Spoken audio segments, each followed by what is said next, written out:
Hello everybody, welcome to the news you missed.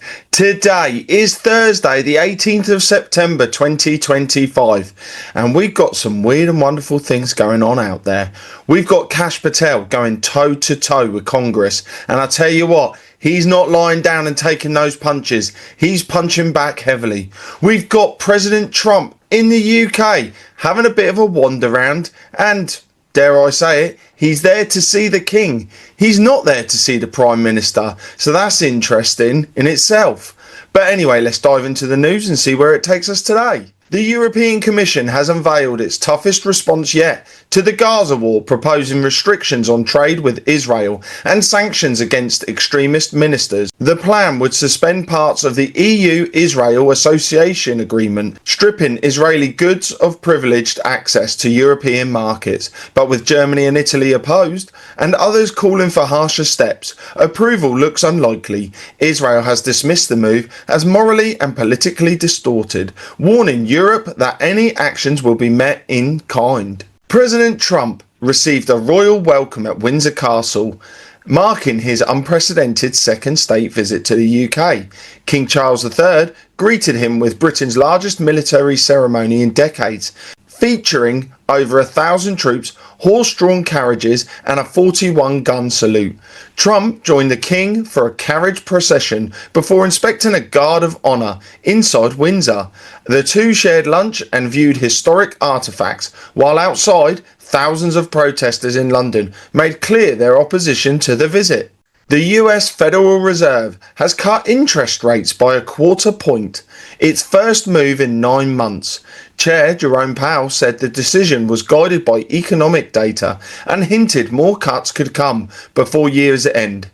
Mortgage rates have already fallen to a 3-year low, now averaging 6.35%, while the White House has pushed for deeper cuts. Analysts warn the Fed risks reigniting inflation if it moves too aggressively. Still, consumers and businesses could soon see relief in borrowing costs. The Home Office in the UK is set to appeal a High Court decision temporarily blocking the deportation of an Eritrean man to France under the UK's one in, one out migrant return scheme. Home Secretary Shabana Mahmood said she will fight the ruling, while the court highlighted a potential trafficking claim that requires further investigation. The case marks the first deportation under the UK-France agreement, which allows a return of asylum seekers in exchange for legal migrants. Paul had a run-in with tech gremlins, which I noticed whilst editing, so I'll be steering us through the rest of the show. Let's pick up right where he left off. UK Home Office, Eritrean man under the new UK-France one in, one out migrant deal. The court says, hang on, there might be a trafficking claim to investigate. The Outlook, if this is the very first test of the new agreement and it's already stuck in court, let's just say the system's off to a flying start, or more like grounded on the runway. In China, China's robot footages gone viral of a humanoid robot acing balance tests. Push it, shove it, stick it on a slippery floor, it still stands strong. The Outlook, if this is where robotics is heading, most of us are going to be outperformed at the Christmas office party, especially near the dance floor. In Iran, authorities executed a man accused of spying for Israel, ratcheting up regional tensions. The Middle East was already a tinderbox.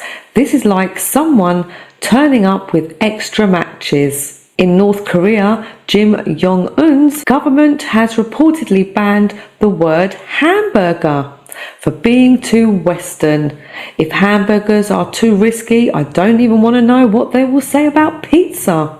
In Saudi Arabia and Pakistan, the two countries signed a mutual defense pact.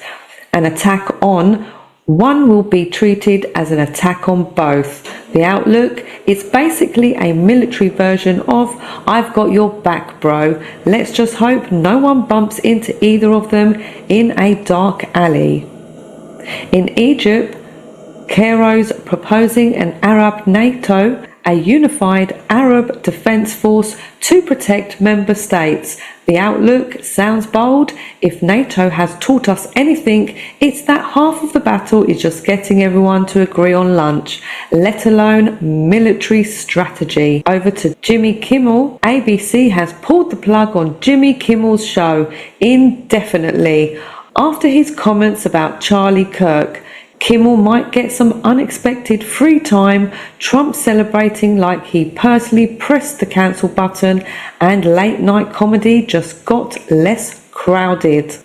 And that's it for your roundup, from robots with better posture than us, to hamburgers being cancelled in North Korea, to Trump outpacing royalty. Today's news proves once again you can't make this stuff up. Thanks for sticking with me while Paul fights off the Wi-Fi gremlins. You've been watching Charlie Ward's Daily News, the 18th of September 2025. See you guys tomorrow. So for now, bye bye.